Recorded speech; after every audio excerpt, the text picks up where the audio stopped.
Hey everybody, Leslie here. So glad you're with me today. I'm going to do more live YouTube videos, but because most of mine on here have been pre-recorded, and so I like doing live, love it. And so if you can join me, great. If not, you'll watch this on the replay. But I had people asking me, like, what are some of the features on Word that I should know? Well, aside from the basics, such as margins and learning tabs, how to set tabs, how to set your margins. Um, I want to talk about some other areas that I would learn if you're not in the legal field right now, but you are adamant and you are going in and you are going to dive in. And I want you to do searches on YouTube for these tips. Write these down. Watch the replay if you need to and write these down. I'm going to list probably in the area, I think just 7 I've got on my sheet here. But I wanted to put down the ones that I've come across in my 28 plus year career. Now it's about 28.5 years in this field. And I want to give this to you so that you can practice. Now you can look up a lot of this on YouTube or Google.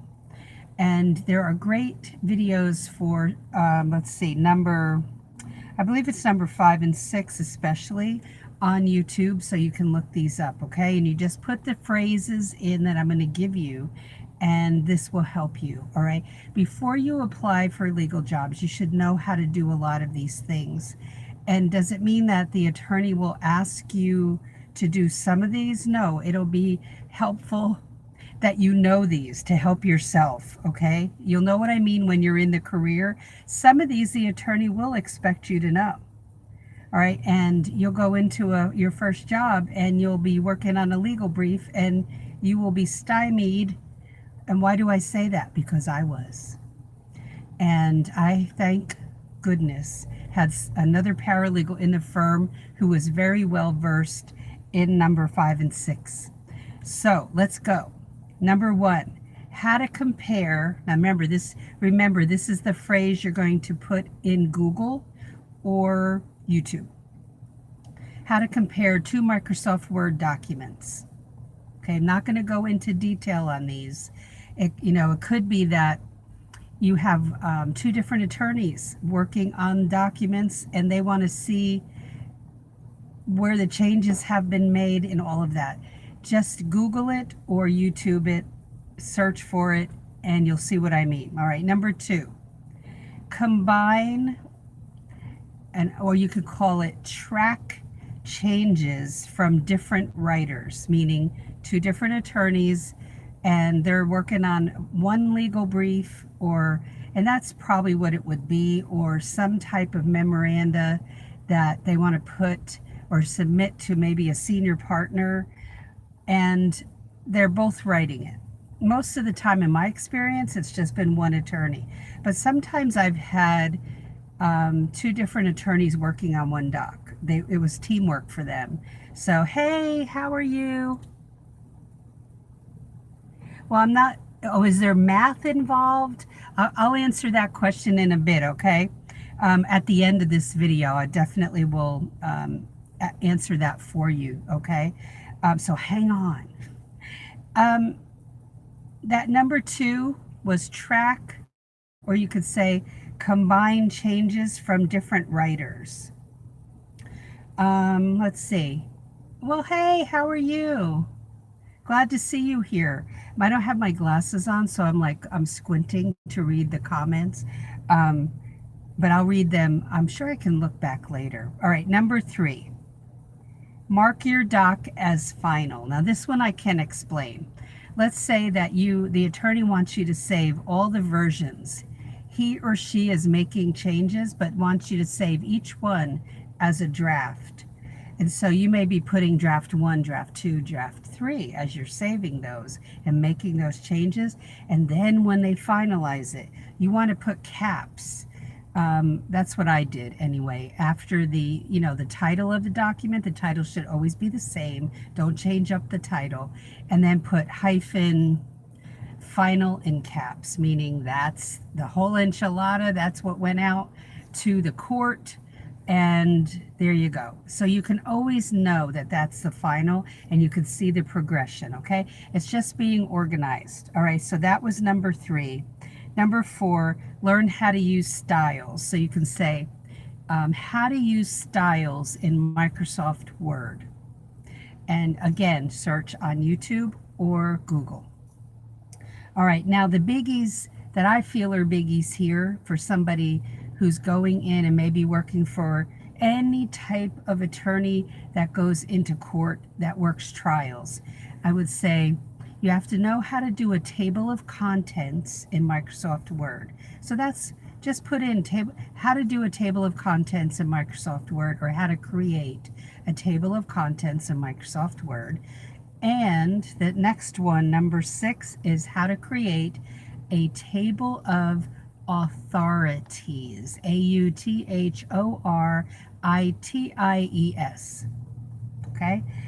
And that all relates, both of those can relate to a legal brief, because you have to have a table of contents. But there's the table of authorities is like it's what I would call a table of contents for the law, but they call it a table of authorities. Okay? So number 7, here are some keyboard shortcuts I'm going to give you. Okay, so you don't have to look these up, but there may be other shortcuts that you want to look up, like Microsoft keyboard shortcuts. Just put that in Google or YouTube. All right, so here are some, and there's a couple, more than a couple, that I didn't know because I got used to just using, a couple of these. All right, Control Z, like in zebra, means undo. So instead of looking for the stupid undo thing up in the top of your, of Microsoft Word, where we have all of our setting margins and all that and formatting, just do Control Z. Control Y is redo. You want to put it back in, whatever you had there, Control C is one I use a lot. It's for copying. Control V, paste. I use that one tremendous amount. But here are some that you might not be familiar with. Control F, like in Frank 3, is it changes the case of the selected text. So you typed it all in caps, you had your cap lock on, you look down, oh my gosh, I've typed 2 paragraphs into caps.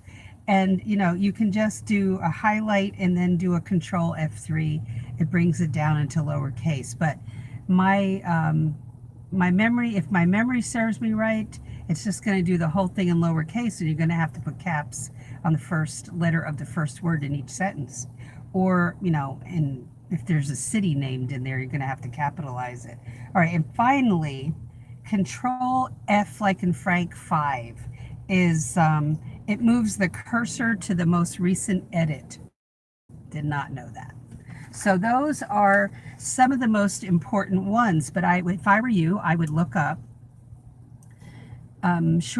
keyboard shortcuts. What are some keyboard shortcuts in Microsoft Word?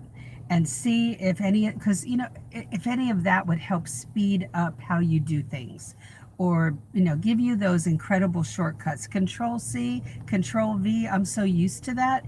But I knew some people I worked with did it the long way all the time. There's a lot of this type of movement, or with the mouse, and it's not really where you have to use the mouse for everything. And maybe you feel fast, you're very quick in doing that, but just doing and hitting the Control Y or Z or C or V, and learning those, and having maybe a cheat sheet that is by your computer until you get used to that, and then you'll memorize it.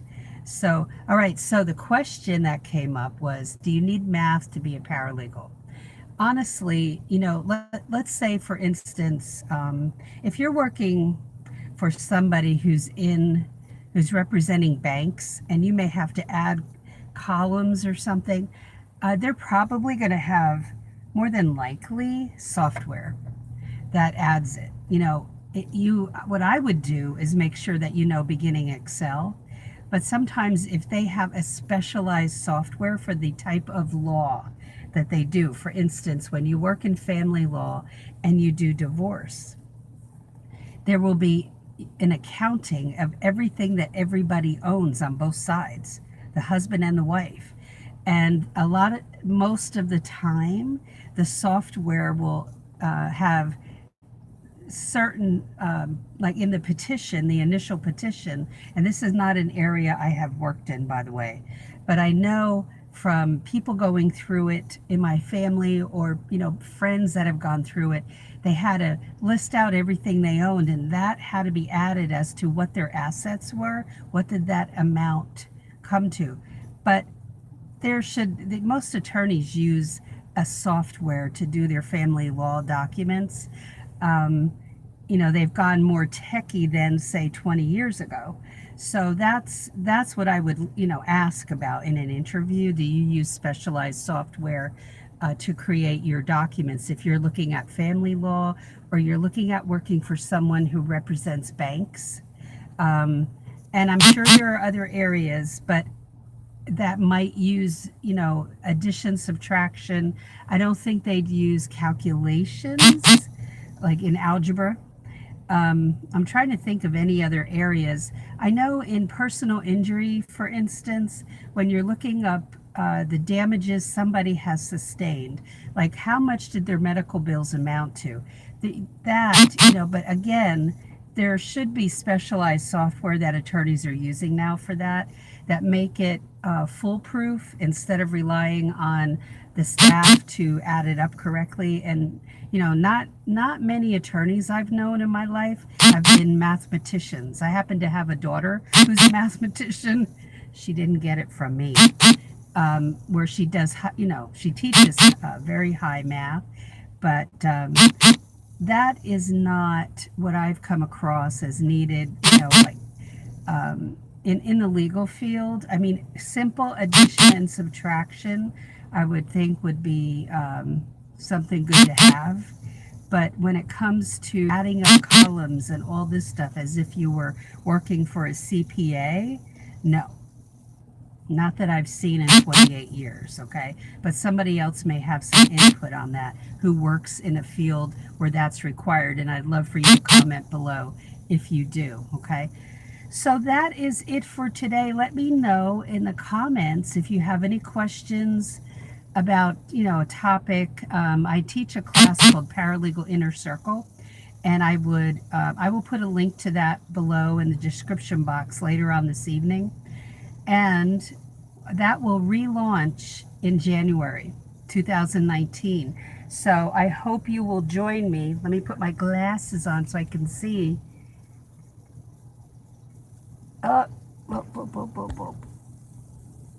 oh, you're welcome. You're so welcome.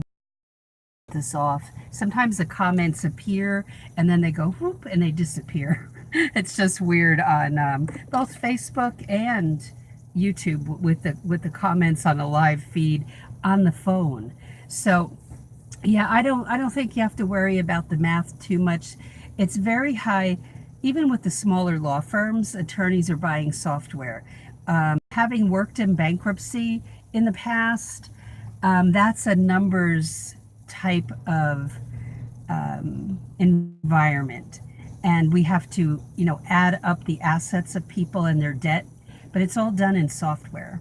But that particular field, I would say it pays to be very math savvy. Again, not algebra, calculus, geometry, none of that. But you have to have a head for numbers to work in bankruptcy, I believe. Just personal opinion, okay? Because I'm very, very familiar with it. So that is it for today, guys. Thanks for being here with me. And let me know below, though. Feel free to ask questions. Again, the next class of Paralegal Inner Circle starts in January. And I hope you will get on the wait list on my website. And I'll tell you what my website is. It's Leslie, Leslie, Sansone, Sansone, Williams.com. So I would say go over there, look for the Paralegal Inner Circle class info tab on the top. Click on it, get on the wait list so that you don't miss jumping on board in the next class. Let me share some very good news. Someone who came in on it when I launched the class, that was probably the third go around. I only launch it 2 to 3 times a year. The June launch, that person went through my whole class, the 38, 39 videos, plus downloads, and we have a private Facebook group. And she just landed a job. And is that a promise that you will? No, but I am so thrilled that she took to heart what I teach, and she redid her cover letter the way I teach, and taking, going through all those videos and being open-minded about what area of law you should be in, and not like locking yourself in a box, and just letting it all go and learning as much as you can will benefit you. And so the class is not expensive, and you get a lot of bang for your buck. So I would say, for number one, get the Kindle or paperback version of Legal Break-In on Amazon. That's my book. That gives you this picture of the legal field that look like jazz hands and dancing. And then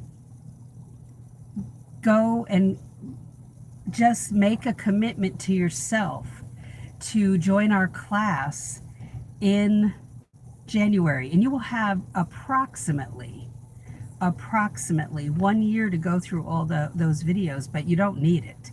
You can binge watch those. You have downloads. You can ask me questions, and I will do 2 live videos per month.